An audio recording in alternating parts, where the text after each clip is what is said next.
तीसरे वनडे मुकाबले में आया अक्षर पटेल और श्रेयस अय्यर की बल्लेबाजी का तूफान। भारतीय टीम ने रचा इतिहास, किया सीरीज को क्लीन स्वीप। नमस्कार दोस्तों, स्वागत है एक बार फिर हमारे चैनल में। भारत और इंग्लैंड की टीम के बीच तीसरे वनडे मुकाबले में अय्यर और अक्षर पटेल की शानदार बल्लेबाजी का तूफान देखने को मिला, जिसकी बदौलत भारतीय टीम ने तीसरे वनडे मुकाबले को भी अपने नाम पर किया। तो दोस्तों, इस वीडियो में हम आपको बताएंगे इस मुकाबले का पूरा हाईलाइट, तो इस वीडियो को एंड तक जरूर देखें। साथ ही चैनल को सब्सक्राइब नहीं किया तो क्रिकेट से जुड़ी हर एक लेटेस्ट अपडेट के लिए चैनल को सब्सक्राइब करके बेल आइकन जरूर दबा लें। अगर आप भी टीम इंडिया की इसी ऐतिहासिक जीत के साथ खुश हैं तो इस वीडियो को एक लाइक जरूर करें। तो दोस्तों, हम बात करें इस मुकाबले की शुरुआत से, तो आज के इस मुकाबले में सिक्का उछला टीम इंडिया के कप्तान एक बार फिर रोहित शर्मा ने, और गिरा भी उन्हीं के पक्ष में। यानी कि इस मुकाबले में भारतीय टीम ने इस मुकाबले में टॉस जीता और एक बार फिर गेंदबाजी का फैसला किया। बल्लेबाजी के लिए पहले इंग्लैंड की टीम को आमंत्रित किया। हम बात करें इंग्लैंड की टीम की शुरुआत की, तो इस टीम की तरफ से फिल साल्ट के साथ बेन टिकट एक बार फिर पारी की शुरुआत करने उतरे, और फिल साल्ट ने पहले ओवर की दूसरी बॉल को ही कवर की तरफ चौके के लिए बाउंड्री लाइन के पार भेजते हुए पारी का आगाज किया। तो इसके बाद साल्ट के बल्ले से दूसरे ओवर में भी एक बार फिर डीप मिड विकेट की तरफ एक और शानदार छक्का देखने को मिला। यानी कि आज का पहला छक्का इनके बल्ले से निकला। तो इसके बाद दमदार फॉर्म में उतरे इनके साथ बेन टिकट ने भी तीसरे ओवर में एक बार फिर शानदार बल्लेबाजी जारी रखी और इन्होंने भी दमदार चौके के साथ अपना खाता खोला। तो चौथा ओवर लेकर आए हर्षित राणा की तीसरी गेंद पर भी एक बार फिर फाइन लेग की तरफ के बल्ले से एक और चौका देखने को मिला था, जहां पर दोनों खिलाड़ियों के इस दमदार परफॉर्मेंस की बदौलत यहां पर 8 ओवर की समाप्ति तक की टीम का स्कोर 60 रनों के पार पहुंच गया। तो इसके बाद 9वें ओवर में एक बार फिर बेन टिकट शानदार शॉट खेलना चाहते थे, जो कि दमदार फॉर्म में मैदान पर उतरते हुए शानदार परफॉर्मेंस कर चुके थे, और दोनों खिलाड़ियों की इस दमदार पार्टनरशिप की बदौलत अब भारतीय टीम के गेंदबाजों के लिए यहां से मुश्किलें खड़ी होती हुई दिखी। लेकिन 9वें ओवर में भारतीय टीम को यहां से दमदार सफलता मिल गई और भारतीय टीम के गेंदबाजों ने एक बार फिर वापसी करी और टीम इंडिया को पहला विकेट बेन टिकट के रूप में मिला, जहां पर बेन टिकट एक बार फिर रिवर्स स्वीप के जरिए गेंद को 4 रनों के लिए बाउंड्री लाइन के पार भेजना चाहते थे, लेकिन फील्ड पर खड़े अक्षर पटेल को अपना कैच थमा बैठे और ये पेवेलियन लौटे, जहां पर पावर प्ले के आखिरी ओवर में फिल साल्ट का विकेट भी भारतीय टीम ने अपने नाम पर किया और टीम इंडिया को लगातार 2 बड़ी सफलताएं मिली। फिल साल्ट भी फील्डर के हाथों से कैच आउट हुए। तो इसके बाद पारी को संभालने उतरे हैरी ब्रुक्स के साथ जो रूट, जहां पर दोनों खिलाड़ियों ने मिलकर बेहतरीन पार्टनरशिप करी। हार्दिक पांड्या के ओवर में हैरी ब्रुक्स ने शानदार शॉट खेला और गेंद को 6 रनों के लिए बाउंड्री लाइन के पार भेजते हुए पारी का दमदार आगाज कर दिया। तो शानदार फॉर्म में उतरे इनके साथ जो रूट ने भी जडेजा के ओवर में शानदार शॉट खेलते हुए गेंद को एक बार फिर 4 रनों के लिए बाउंड्री लाइन के पार भेजा और दोनों खिलाड़ियों ने दमदार पार्टनरशिप कर दी, जहां पर दोनों खिलाड़ियों ने यहां पर 25 ओवर की समाप्ति तक की स्कोर को 150 रनों के पार पहुंचा दिया। इन दोनों का ये दमदार परफॉर्मेंस अब भारतीय टीम के खिलाफ मुश्किलें खड़ी करता हुआ दिखा। तो इसके बाद 26वें ओवर में ओवर लेकर आए अक्षर पटेल की गेंद पर भी जो रूट ने एक और बड़ा शॉट खेला और गेंद को 4 रनों के लिए बाउंड्री लाइन के पार भेज दिया। लेकिन अगले ही ओवर में हैरी ब्रुक्स भी अपने अर्धशतक के साथ ही यहां से पेवेलियन लौटे और भारतीय टीम को एक और बड़ी सफलता मिल गई। तो इसके बाद पारी को संभालने उतरे यहां पर जोस बटलर, तो उनके साथ जो रूट ने मिलकर एक बार फिर बेहतरीन पार्टनरशिप करी, जहां पर दमदार फॉर्म में उतरे इनके साथ जो रूट ने यहां से अपना अर्धशतक भी पूरा कर लिया और इनके अर्धशतक के साथ ही अब टीम काफ़ी मजबूत स्थिति में उतर चुकी थी। तो इनके साथ कप्तान बटलर ने भी अपना दमदार परफॉर्मेंस जारी रखा और इन्होंने भी शानदार अर्धशतक की पारी टीम के लिए खेल के दिखाई, जहाँ पर जोस बटलर के इस अर्धशतक के साथ ही भारतीय टीम को एक और विकेट मिल गया और ये भी अपना अर्धशतक बनने के साथ ही यहां से पेवेलियन लौटे। तो इसके बाद पारी को संभालने आए लियाम लिविंगस्टोन ने भी दमदार परफॉर्मेंस जारी रखा और इंग्लैंड की टीम के इन बल्लेबाजों ने शानदार परफॉर्मेंस करते हुए अब तक का सबसे बड़ा स्कोर भारतीय टीम के खिलाफ रख दिया। यानी कि यहां पर इंग्लैंड की टीम की दमदार बल्लेबाजी ने यहां पर भारतीय टीम के खिलाफ 308 रन बना दिए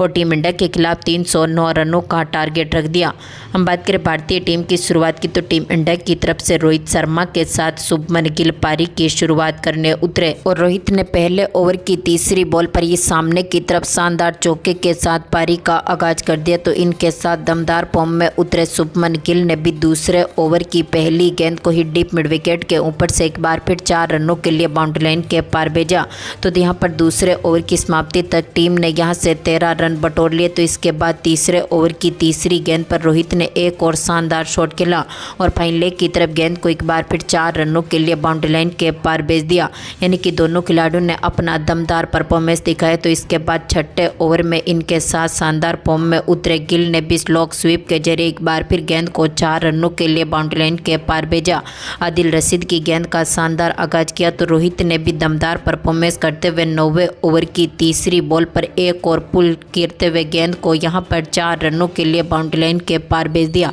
यानी कि रोहित का भी अब दमदार परफॉर्मेंस जारी रहा था। तो इसके बाद रोहित ने एक बार फिर अपना शानदार परफॉर्मेंस जारी रखा और पावर प्ले के आखिरी ओवर में यहां पर गेंद को सीधा स्टैंड में डिपॉजिट किया। तो यहां पर इनके साथ दमदार फॉर्म में उतरे शुभमन गिल ने भी अपना दमदार परफॉर्मेंस दिखाया और पावर प्ले के आखिरी ओवर की आखिरी गेंद पर डीप मिड विकेट की तरफ गेंद को 4 रनों के लिए बाउंड्री लाइन के पार भेज दिया। यानी कि पावर प्ले तक टीम का स्कोर यहां से 62 रनों के पार पहुंच चुका था और टीम इंडिया ने एक बार फिर मजबूत पकड़ बना ली। तो इसके बाद 13वां ओवर लेकर आए मार्क वुड की पहली गेंद पर एक बार फिर यहां पर रोहित शर्मा बड़ा शॉट खेलना चाहते थे, लेकिन यहां पर फील्डर को अपना कैच थमा बैठे और यहां पर दमदार फॉर्म में उतरे कप्तान जोस बटलर ने इनका शानदार तरीके से कैच पकड़ा और आज के मुकाबले में रोहित शर्मा जो कि 38 रनों की एक बेहतरीन पारी खेलने के बाद पेवेलियन लौटे। यानी कि भारतीय टीम का पहला विकेट गिरा। तो इसके बाद पारी को संभालने उतरे श्रेयस अय्यर ने भी काफ़ी बेहतरीन परफॉर्मेंस किया और अय्यर ने आते ही पहली ही गेंद पर गेंद को 4 रनों के लिए बाउंड्री लाइन के पार भेज दिया और चौके के साथ खाता खोला। तो इसके बाद शुभमन गिल ने भी अपना दमदार परफॉर्मेंस दिखाया और इनके बल्ले से भी अगले ही ओवर में एक और चौका देखने को मिला। तो गिल ने एक बार फिर शानदार परफॉर्मेंस करते हुए 17वें ओवर की तीसरी बॉल पर आदिल रशीद की गेंद का एक बार फिर दमदार तरीके से आगाज किया और स्क्वायर लेग की तरफ गेंद को 4 रनों के लिए एक बार फिर बाउंड्री लाइन के पार भेज दिया। तो 19वें ओवर की तीसरी बॉल पर दमदार फॉर्म में उतरे श्रेयस अय्यर ने भी एक बार फिर शानदार शॉट खेलते हुए गेंद को 4 रनों के लिए बाउंड्री लाइन के पार भेजा और टीम का स्कोर अब यहां पर दोनों खिलाड़ियों की अर्धशतकीय पार्टनरशिप के साथ ही काफ़ी मजबूत स्थिति में उतर चुका था। तो इसके बाद गिल का भी एक बार फिर दमदार परफॉर्मेंस जारी रहा और शुभमन गिल ने भी एक बार फिर आदिल रशीद की गेंद को 4 रनों के लिए बाउंड्री लाइन के पार भेज दिया। लेकिन अगला ओवर एक बार फिर आदिल रशीद लेकर आए और 21वें ओवर में शुभमन गिल अपने अर्धशतक से मात्र 2 रन दूर थे, लेकिन यह भी जोस बटलर को अपना कैच थमा बैठे और इस मुकाबले में 48 रनों की दमदार पारी खेलने के बाद पेवेलियन लौटे और टीम इंडिया ने अपना दूसरा विकेट गंवा दिया। तो इसके बाद पारी को संभालने आए विराट कोहली ने भी एक बार फिर टीम को काफ़ी मजबूत शुरुआत दिलाई और चौके के साथ ही एक बार फिर पारी का दमदार आगाज कर दिया। डीप मिड विकेट की तरफ इनके बल्ले से चौका देखने को मिला था। तो इसके बाद 23वें ओवर में भी विराट कोहली ने एक बार फिर सामने की तरफ गेंद को यहां पर 1 बाउंस चौके के लिए एक बार फिर बाउंड्री लाइन के पार भेज दिया। स्ट्रेट शॉट इनके बल्ले से ये देखने को मिला था। तो विराट कोहली का आज का मुकाबले में दमदार परफॉर्मेंस जारी रहा और इन्होंने 25वें ओवर में भी एक बार फिर यहां पर कीपर के ऊपर से शानदार शॉट खेला और गेंद को एक बार फिर 4 रनों के लिए बाउंड्री लाइन के पार भेजा। आज विराट कोहली से बेहतरीन परफॉर्मेंस की उम्मीद रही थी, लेकिन 28वां ओवर लेकर आए एक बार फिर लियाम लिविंगस्टोन के ओवर में विराट कोहली स्टंपिंग आउट हो गए और इनको पेवेलियन की राह देखनी पड़ी, जहां पर विराट कोहली इस मुकाबले में मात्र 21 रनों का योगदान दे सके और ये भी चलते बने। तो इसके बाद पारी को संभालने आए विराट कोहली के बाद केएल राहुल, जहां पर केएल राहुल ने भी शानदार शॉट खेलते हुए चौके के साथ पारी का आगाज किया। केएल राहुल से भी आज दमदार परफॉर्मेंस की उम्मीद रही थी, लेकिन केएल राहुल भी ज़्यादा लंबे समय तक नहीं टिक सके और अगले ही ओवर में यहां पर ये भी अपना केस थमा बैठे और इस मुकाबले में कुछ खास नहीं कर पाए और इनको पेवेलियन की राह देखनी पड़ी।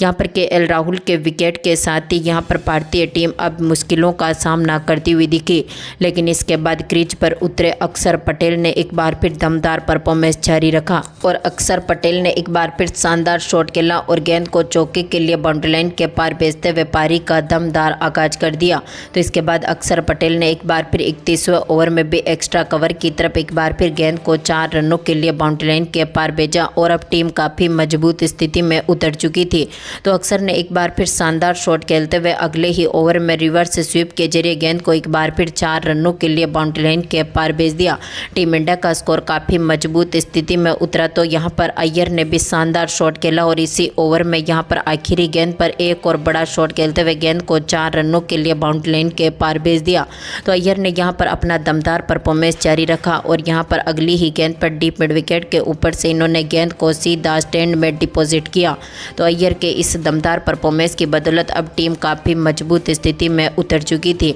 तो यहाँ पर श्रेयस अय्यर ने एक बार फिर अपर कट के जरिए गेंद को एक बार फिर गेंद को दिशा दिखाई और 6 रनों के लिए बाउंड्री लाइन के पार भेज दिया और इसी के साथ अब ये अपने अर्धशतक के काफ़ी करीब पहुंच चुके थे। तो श्रेयस अय्यर ने यहां पर अगले ही गेंद पर चौके के साथ ही अपनी अर्धशतक के पारी को पूरा कर लिया, यानी कि टीम इंडिया अब काफ़ी मुश्किलों के सामने से उभर चुकी थी। तो एक बार फिर इनके साथ दमदार फॉर्म में उतरे यहाँ पर अक्षर पटेल भी अब अपने अर्धशतक को बनाने में चल चुके थे। तो श्रेयस अय्यर जो कि अपना अर्धशतक पूरा कर चुके थे। तो 41वें ओवर लेकर आए आदिल रशीद की पहली गेंद को अक्षर पटेल ने कवर ड्राइव के जरिए एक बार फिर चौके के लिए बाउंड्री लाइन के पार भेज दिया। तो इसके बाद दमदार फॉर्म में उतरे यहाँ पर अक्षर ने एक और शानदार शॉट खेला, बैकफुट से गेंद को एक बार फिर 4 रनों के लिए बाउंड्री लाइन के पार भेजा। तो इसके बाद दमदार फॉर्म में उतरे अक्षर पटेल ने अगले ओवर में भी अपना दमदार परफॉर्मेंस जारी रखा, एक और बड़ा शॉट खेलते हुए गेंद को सीधा स्टैंड में डिपॉजिट किया।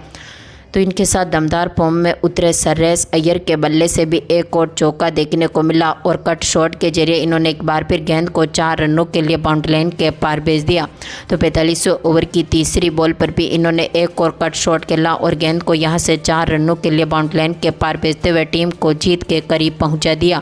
तो अगला ओवर लेकर आए यहाँ पर अक्षर पटेल ने दमदार परफॉर्मेंस करते हुए शानदार शॉट खेले और 46वें ओवर की पहली बॉल पर अक्षर ने चौका जड़ा। तो इसके बाद यहां पर अगली गेंद पर इनके बल्ले से एक और बड़ा शॉट देखने को मिला और आदिल रशीद की गेंद को इन्होंने एक बार फिर स्टैंड में डिपॉजिट कर दिया। तो इसी ओवर की आखिरी बॉल पर इनके बल्ले से निकले चौके के साथ ही अक्षर पटेल ने भी अपनी अर्धशतक के पारी को पूरा कर लिया और यहां पर श्रेयस अय्यर के साथ अब अक्षर पटेल भी मात्र 46 गेंदों पर ही अपना अर्धशतक बनाने में सफल रहे और टीम इंडिया अब काफ़ी मजबूत स्थिति में उतर चुकी थी। अब जीत के लिए टीम को यहां से मात्र 2 रनों की जरूरत थी, लेकिन 47वें ओवर की तीसरी बॉल पर दमदार फॉर्म में उतरे अय्यर ने छक्के के साथ ही मुकाबले की समाप्ति करी और भारतीय टीम ने इस मुकाबले को ऐतिहासिक तरीके से जीतकर अपने नाम पर किया और टीम इंडिया ने इस सीरीज को इंग्लैंड के खिलाफ क्लीन स्वीप कर दिया। तो दोस्तों, भारतीय टीम की ये ऐतिहासिक जीत आपको कैसी लगी, अपनी कीमती राय कमेंट बॉक्स में जरूर दें और इस वीडियो को ज़्यादा से ज़्यादा लाइक और शेयर जरूर करें। धन्यवाद दोस्तों।